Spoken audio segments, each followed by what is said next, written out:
ভারতের ট্রেড ইউনিয়নের পঞ্চম আমবাসা মহকুমা সম্মেলন উপলক্ষে প্রকাশ্য সমাবেশ অনুষ্ঠিত হয় আমবাসা সিপিএম এর অফিস প্রাঙ্গণের সামনে।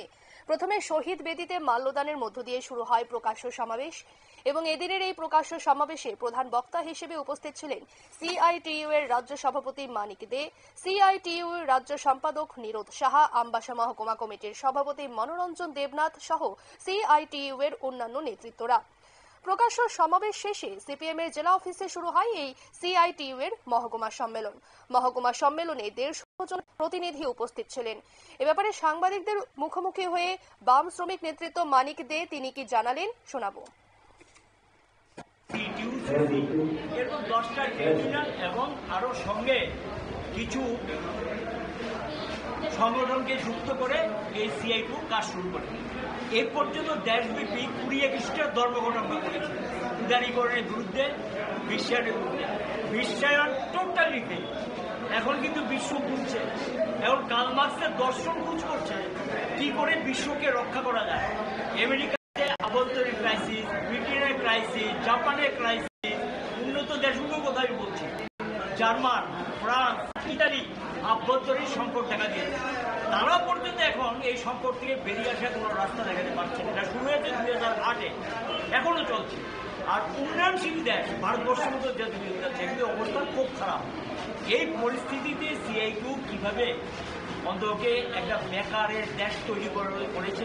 শিল্প কারখানা অর্ধেকের উপর বন্ধ হয়ে গেছে।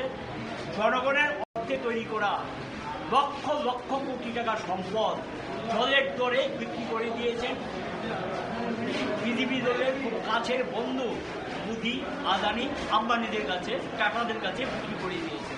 তো আমরা এই কয়েকদিন আগে যে বিক্রি করেছেন। এয়ার ইন্ডিয়া ছিল টাটা, কিনেছে ইন্দিরা গান্ধী যখন প্রধানমন্ত্রী ছিলেন 1969 সালে সম্ভব এয়ার ইন্ডিয়া। এবং সেই এয়ার ইন্ডিয়া না, এটা 1969 একটু আগে কিনেছিলেন। আর এই এয়ার ইন্ডিয়া বা টাটারা কিনে নিয়েছে। বিশাল সম্পত্তি। এটা কস্ট কত ছিল? 58,000 কোটি টাকা তার মিনিমাম কস্ট ছিল। টেন্ডার রেটে 58,000 কোটি টাকা নিচু হবে না। আর বিক্রি করে দিলে 17,000 কোটি টাকা। 2,000 কোটি টাকা নগদে দিয়েছে, 15,000 কোটি টাকা ব্যাংক থেকে ঋণ নিয়েছে। এই টাকাটা দেবে না। ব্যাংক থেকে বড় লোকরা এই পর্যন্ত ঋণ নিয়ে 17 লক্ষ কোটি টাকা বেড়ে দিয়েছে, 1 পয়সাও ফেরত দেয়নি তাদের। আপনারা শুনলেন বাম শ্রমিক নেতৃত্ব মানিকদের বক্তব্য। এক প্রকার তিনি এদিন বিজেপি সরকারের বিরুদ্ধে ক্ষোভ উগরে দিলেন। তিনি দাবি করেন যে বিজেপি সরকার বিশ্বের মধ্যে একটি মিথ্যেবাদী দল। সেই সাথে দাবি করেন যে সাংসদ বিপ্লব কুমার দেব সিপিএম কে ভয় পাচ্ছে বলেও তিনি দাবি করেন। এবং পাশাপাশি এদিনের এই অনুষ্ঠানে সিপিএম নেত্রী সমর্থকদের কিন্তু উপস্থিতি কিন্তু ছিল চোখে পড়ার মতো। নিয়ে নিচ্ছে ছোট্ট একটি বিজ্ঞাপন বিরতি, সঙ্গে থাকুন।